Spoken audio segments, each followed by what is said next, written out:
مسیح یسوع کے ساتھ نئی زندگی کے نتائج کے بارے میں ہم اس اہم لیکچر میں آپ کو خوش آمدید کہتے ہیں۔ میرے پیارے دوستو، میں آپ کو یہ سکھانے اور بات چیت کرنے کے لیے بہت پرجوش ہوں کہ اپنے مسلمان دوستوں کو ایک مسیحی کے طور پر میسر طریقے سے کیسے گواہی دی جائے۔ میرا نام اندریاس مارور ہے اور میں آپ کے ساتھ آج بات چیت کرنے کے لیے بہت پرجوش ہوں۔ مسیحی ہونے کے ناطے ہمیں اپنے عقائد کو اپنے مسلمان دوستوں کو ان طریقوں سے سکھانا چاہیے جو ان کے لیے قابل فہم ہو۔ اس کا مطلب یہ ہے کہ ہم اپنی بائبل کو اچھی طرح جانتے ہیں اور اس کے مطابق ان کے سوالات کا جواب دینے کے قابل ہیں۔ میرا ماننا ہے کہ یہ ضروری ہے کہ مسیحیوں کو مسلمانوں کے ساتھ بات چیت کرنے سے پہلے خود کو واضح طور پر سمجھنے کی ضرورت ہے۔ میں نے جو کتاب لکھی ہے اس میں عنوان ہے کہ کیا ہم سچ کو جان سکتے ہیں؟ آپ کو یہ خاص موضوع سیکشن 3.4 میں ملتا ہے۔ مجھے یقین ہے کہ خدا نہیں چاہتا کہ ہم جاہل رہیں، لیکن وہ تمام ایمانداروں متلاشوں کی رہنمائی کرے گا تاکہ وہ سچائی کو جانیں اور خدا کو یرمیہ نبی کے ذریعے بات چیت کرتے ہوئے پائیں، اور کہتا ہے کہ تم مجھے ڈھونڈو گے اور پاؤ گے جب پورے دل سے میرے طالب ہوگے۔ اور پہلا تموتھیوس 2 باب اور اس کی 4 آیت میں ہم پڑھتے ہیں کہ خدا چاہتا ہے کہ سب آدمی نجات پائیں اور سچائی کی پہچان تک پہنچیں۔ جب آپ کے مسلمان دوست نے یسوع مسیح کے ذریعے خدا کی نجات پر ایمان کا اقرار کیا تو ہمیں یسوع مسیح کے ساتھ نئی زندگی کے نتائج کی وضاحت کرنے کی ضرورت ہے۔ مثلاً کہ مسیحیوں کو کیسا برتاؤ کرنا چاہیے۔ صحیح کہا، وہ معاف کیے گئے ہیں۔ مسیحی اب صرف اپنے لیے نہیں بلکہ خدا کے لیے جیتے ہیں۔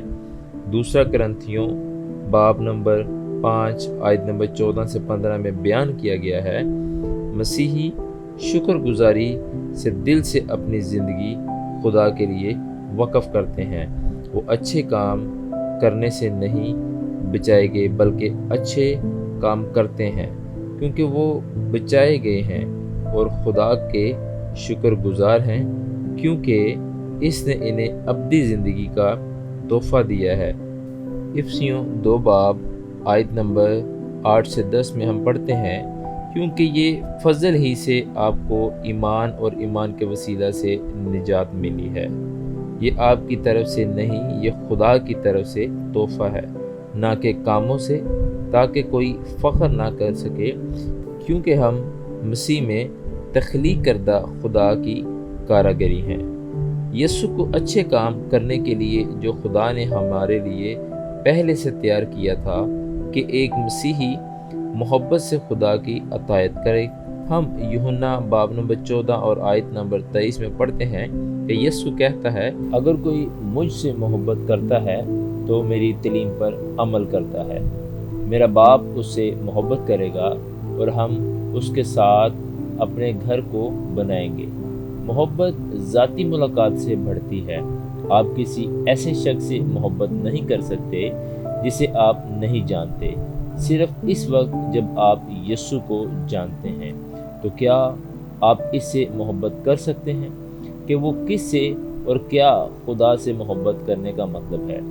یسوع سے محبت کرنے کا مطلب ہے خدا سے محبت کرنا اور لوگوں سے، خاص طور پر ساتھی ایمانداروں سے محبت کرنا، جیسا یسوع نے یوحنا 13 باب اور اس کی آیت نمبر 34 سے 35 میں لکھا ہے، میں تمہیں ایک نیا حکم دیتا ہوں کہ ایک دوسرے سے محبت رکھو کہ جیسے میں نے تم سے محبت رکھی، تم بھی ایک دوسرے سے محبت رکھو۔ اگر آپس میں محبت رکھو گے تو اس طرح سب جانیں گے کہ تم میرے شاگرد ہو۔ اس سے ایک مسیحی کی خدا سے محبت ظاہر ہوتی ہے۔ اسی طریقے سے ہم بائبل میں پہلا یوحنا اس کا 4 باب اور اس کی 7 سے 12 آیت میں ہم پڑھتے ہیں، لکھا ہے کہ ہم ایک دوسرے سے محبت رکھیں کیونکہ محبت خدا کی طرف سے ہے، اور جو کوئی محبت رکھتا ہے وہ خدا سے پیدا ہوا ہے اور خدا کو جانتا ہے۔ جو محبت نہیں رکھتا وہ خدا کو نہیں جانتا، کیونکہ خدا محبت ہے۔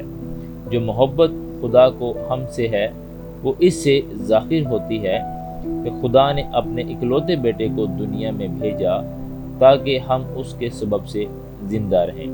محبت اس میں نہیں کہ ہم نے خدا سے محبت کی، بلکہ اس میں ہے کہ اس نے ہم سے محبت کی اور ہمارے گناہوں کا کفارہ دیا اور اپنے بیٹے کو بھیجا۔ جب خدا نے ہم سے ایسی محبت کی تو ہم پر بھی ایک دوسرے سے محبت رکھنا فرض ہے۔ خدا کو کبھی کسی نے نہیں دیکھا۔ اگر ہم ایک دوسرے سے محبت رکھتے ہیں تو خدا ہم میں رہتا ہے اور اس کی محبت ہمارے دل میں کامل ہوگی۔ جب یسوع آپ کی زندگی کا خداوند بن جاتا ہے تو آپ کی زندگی کا ہر پہلو اس کے قابو میں آ جاتا ہے۔ جب سے ہم ابھی تک انسان ہیں، مکمل کامل ہیں، اس کی زندگی میں حاصل نہیں ہوگا۔ حالانکہ مسیحی ایک مقصد کی طرف کوشش کرتے ہیں، حیرت انگیز طور پر خدا نے روزانہ معافی کا راستہ کھول دیا ہے۔ بائبل مقدس میں پڑھتے ہیں یوحنا کی انجیل اس کا پہلا باب اور اس کی 5 سے 10 آیت میں، اس نے سن کر جو پیغام ہم تمہیں دیتے ہیں وہ یہ ہے کہ خدا نور ہے اور اس میں ذرا بھی تاریکی نہیں۔ اگر ہمیں کہیں کہ ہماری اس کے ساتھ شراکت ہے اور پھر تاریکی میں چلیں تو ہم جھوٹے ہیں اور حق پر عمل نہیں کرتے۔ لیکن اگر ہم نور میں چلتے ہیں تو جس طرح کہ وہ نور میں ہے تو ہماری آپس میں شراکت ہے، اور اس کے بیٹے یسوع کا خون ہمیں تمام گناہوں سے پاک کرتا ہے۔ اگر ہم کہیں کہ ہم بے گناہ ہیں تو اپنے آپ کو فریب دیتے ہیں اور ہم میں سچائی نہیں۔ اگر اپنے گناہوں کا اقرار کریں تو وہ ہمارے گناہوں کی معاف کرنے اور ہمیں ساری ناراستی سے پاک کرنے میں سچا اور عادل ہے۔ اگر ہم کہیں کہ ہم نے گناہ نہیں کیا تو اسے جھوٹا ٹھہراتے ہیں اور اس کا کلام ہم میں نہیں۔ اسی طرح بائبل میں بہت سارے حوالہ جات موجود ہیں جو اس کی سچائی کی تصدیق کرتے ہیں، جیسے یوحنا کی انجیل باب نمبر 5 اور آیت نمبر 24 میں بیان ہے، میں تم سے سچ کہتا ہوں کہ جو میرا کلام سنتا اور میرے بھیجنے والے کا یقین کرتا ہے ہمیشہ کی زندگی اسی کی ہے، اور اس پر سزا کا حکم نہیں ہوتا بلکہ وہ موت سے نکل کر زندگی میں داخل ہو جاتا ہے۔ کردار اور معیار زندگی پر میسر نہیں بلکہ خدا کے وعدوں پر ہیں جو ہم میں ایمان کے ذریعہ حاصل ہوتے ہیں۔ ہمارا ایمان صرف یسوع مسیح پر ہے، جس نے یوحنا کی انجیل باب نمبر 10 میں کہا ہے کہ انہیں ہمیشہ کی زندگی دیتا ہوں، وہ کبھی ہلاک نہیں ہوں گے، کوئی بھی ان کو میرے ہاتھ سے چھین نہیں سکتا۔ اتنے عظیم محبت کرنے والے خدا کے عاجزانہ شکر گزاری میں ہم کہہ سکتے ہیں جیسا کہ لکھا ہے یوحنا کی انجیل باب نمبر 5 اور آیت نمبر 19 میں لکھا ہے، بس یسوع نے ان سے کہا، میں تم سے سچ کہتا ہوں کہ بیٹا آپ سے کچھ نہیں کر سکتا سوا اس کے جو باپ کو کرتے دیکھتا ہے، کیونکہ جن کاموں کو وہ کرتا ہے انہیں بیٹا بھی اسی طرح کرتا ہے۔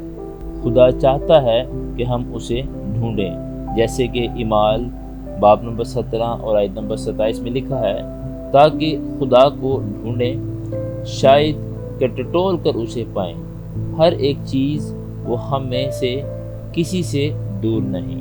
جیسے کہ ہم بائبل میں پڑھتے ہیں پہلا تیموتھیوس باب نمبر 2 اور آیت نمبر 3 سے 5، یہ ہمارے منجی خدا کے نزدیک عمدہ اور پسندیدہ ہے، وہ چاہتا ہے کہ سب آدمی نجات پائیں اور سچائی کی پہچان تک پہنچیں۔ اسی طریقے سے ہم بائبل مقدس میں دیکھتے ہیں افسیوں اس کا باب نمبر 1 اور آیت نمبر 4، چنانچہ اس نے ہم کو بنی عالم سے پیشتر اس میں چن لیا تاکہ ہم اس کے نزدیک محبت میں پاک اور بے عیب ہوں۔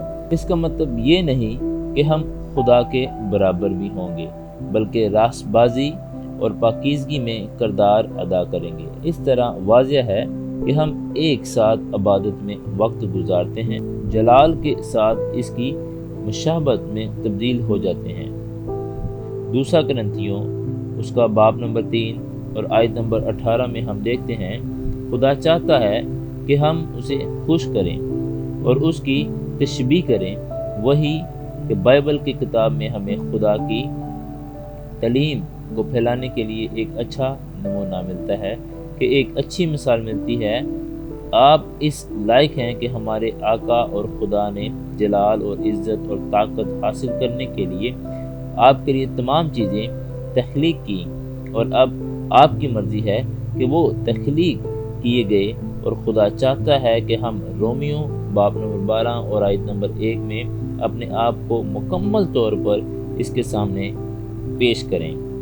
اس لیے کہ خدا کی رحمت کے پیش نظر آپ بھائیوں سے گزارش کرتا ہوں کہ آپ اپنے جسم کو زندہ قربانیوں کے طور پر مقدس اور خدا کی خوش کرنے کے لیے پیش کریں، جو آپ کی روحانی عبادت ہے۔ خدا چاہتا ہے کہ ہم پورے دل سے اس کی خدمت کریں، اور اظہار بائبل کی بہت سی آیات میں کیا گیا ہے، جیسے استثنا باب نمبر 11 اور آیت نمبر 13 میں لکھا ہے، اگر آپ وفاداری کے ساتھ ان احکامات کی تکمیل کرتے ہیں جو میں آپ کو آج دے رہا ہوں، اپنے آپ کو خدا سے محبت کرنے کے لیے اپنے پورے دل اور اپنی پوری جان اور اپنی پوری عقل سے محبت رکھیں۔ خدا چاہتا ہے کہ ہم خدا کے فرزند ہونے کے ناطے زمین پر اس کے گواہ بنیں۔ خدا کے بارے میں سچائی اور نجات کے راستے کے بارے میں گواہی دینے کا حکم دیا گیا ہے۔ بائبل میں بہت سارے حوالہ جات موجود ہیں اور اس پر عمل کرنے کی ضرورت ہے۔ ہماری مزید ویڈیو دیکھنے کے لیے ہمارے یوٹیوب چینل اور فیس بک کو دیکھیں، اور اپنی غلط فہمی دور کرنے کے لیے ہمارے اس جی میل اور ہمارے اس واٹس ایپ نمبر پہ رابطہ کریں۔